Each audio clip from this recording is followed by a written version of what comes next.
আপনারা থ্রি ইডিয়টসের ফংসুক ওয়াংরু এই নামটা তো শুনেই থাকবেন, वो काम कर जिसमें तेरा टैलेंट है। কিন্তু আপনি কি জানেন যার থেকে এই চরিত্রটা ইন্সপায়ার্ড সেই মানুষটির নাম? হ্যাঁ, এই মানুষটি হচ্ছে সোনাম ওয়াংচুক।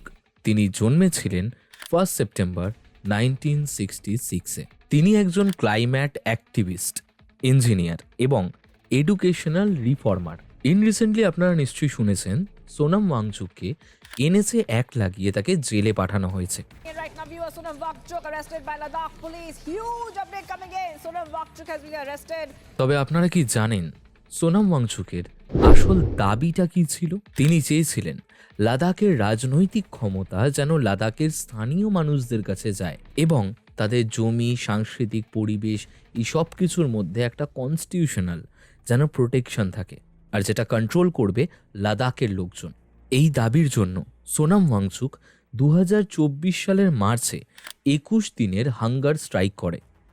এরপরেও সে বেশ কিছু আন্দোলন করে এবং তার বিগেস্ট আরেকটা পরিকল্পনা হয়েছিল 2025 সালের সেপ্টেম্বর মাসে। তার এই আন্দোলনের জন্যই লাদাখে বেশ কিছু ভায়োলেন্স ক্রিয়েট হয় এবং তাকে এনএসএ অ্যাক্ট লাগিয়ে মানে ন্যাশনাল সিকিউরিটি অ্যাক্ট লাগিয়ে তাকে জেলে পাঠানো হয়।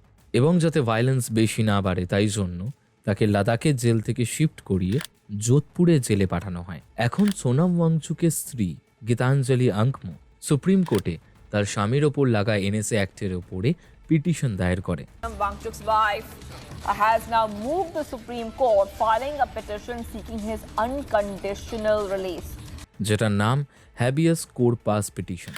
তিনি সুপ্রিম কোর্টের কাছে এটাও আবেদন করেন যে কি তার স্বামীর সাথে তাকে ব্যক্তিগতভাবে বা ফোনে অন্তত কথা বলতে দেওয়া হোক, এবং সে এই নিয়ে প্রধানমন্ত্রী, হোম মিনিস্টার, এমনকি প্রেসিডেন্টের কাছেও চিঠি লেখেন, কিন্তু তাদের তরফ থেকে এখনো কোনো রেসপন্স আসে না।